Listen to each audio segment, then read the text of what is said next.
Welcome to Fortune Forecast. I am Daisy Raisler, your hostess, and we will begin a new book. This one is written by Genevieve Behrend, and it was published in 1921. It is currently in the public domain. The title is Your Invisible Power. So we're going to get right into Chapter 1. Order of Visualization. The exercise of the visualizing faculty keeps your mind in order and attracts to you the things you need to make life more enjoyable in an orderly way. If you train yourself in practice of deliberately picturing your desire and carefully examining it, you will soon find your thought and desires come and proceed in more orderly procession than ever before. Having reached a state of ordered mentality, you are no longer in a constant state of mental hurry. Hurry is fear, and consequently destructive. In other words, when your understanding grasps the power to visualize your heart's desire and hold it with your will, it attracts to you all things requisite to the fulfillment of that picture by the harmonious vibrations of the law of attraction. You realize that since order is heaven's first law, and visualization places things in their natural element, then it must be a heavenly thing to visualize. Everyone visualizes, whether they know it or not. Visualizing is the great secret of success.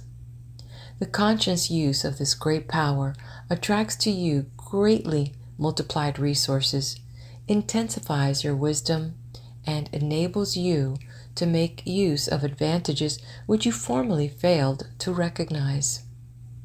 We now fly through the air, not because anyone has been able to change the laws of nature, but because the inventor of the flying machine learned how to apply nature's laws, and, by making orderly use of them, produced the desired result.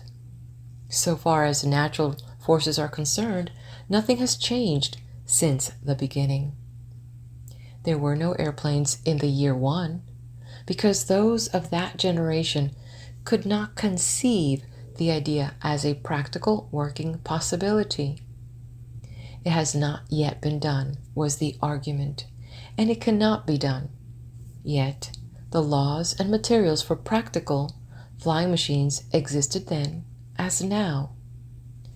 Troward tells us that the great lesson he learned from the airplane and wireless telegraphy is the triumph of principle over precedent, and the working of an idea to its logical conclusion in spite of accumulated testimony of all past experience. With such an example before you, can you not realize that still greater secrets may be disclosed? Also, that you hold the key within yourself with which to unlock the secret chamber that contains your heart's desire? All that is necessary in order that you may use this key and make your life exactly what you wish it to be, is a careful inquiry into the unseen causes which stand back of every external and visible condition. Then bring these unseen causes into harmony with your conception, and you will find that you can make practical working realities of possibilities which at present seem but fantastic dreams. We all know that the balloon was the forefather of the airplane. In 1766, Henry Cavendish, an English nobleman, proved that hydrogen gas was 7 times lighter than atmospheric air. From that discovery, the balloon came into existence, and from the ordinary balloon, the dirigible, a cigar-shaped airship, was evolved. Study of aeronautics and the laws of aerial locomotion of birds and projectiles led to the belief that mechanism could be evolved by which heavier than air machines could be made to travel from place to place and remain in the air by the maintenance of great speed, which would overcome by propulsive force, the ordinary law of gravitation. Professor Langley of Washington, who developed much of the theory which others afterward improved, was subjected to much derision when he sent a model airplane up only to have it bury its nose in the muddied water of the Potomac. But the Wright brothers, who experimented in the latter part of the 19th century, realized the possibility of traveling through the air in a machine that had no gas bag. They saw themselves enjoying this mode of transportation with great facility. It is said that one of the brothers would tell the other, when their varied experiments did not turn out as they expected, "It's all right, brother. I can see myself riding in that machine, and it travels easily and steadily." Those Wright brothers knew what they wanted and kept their pictures constantly before them. In visualizing or making a mental picture, you are not endeavoring to change the laws of nature. You are fulfilling them. Your object in visualizing is to bring things into regular order, both mentally and physically.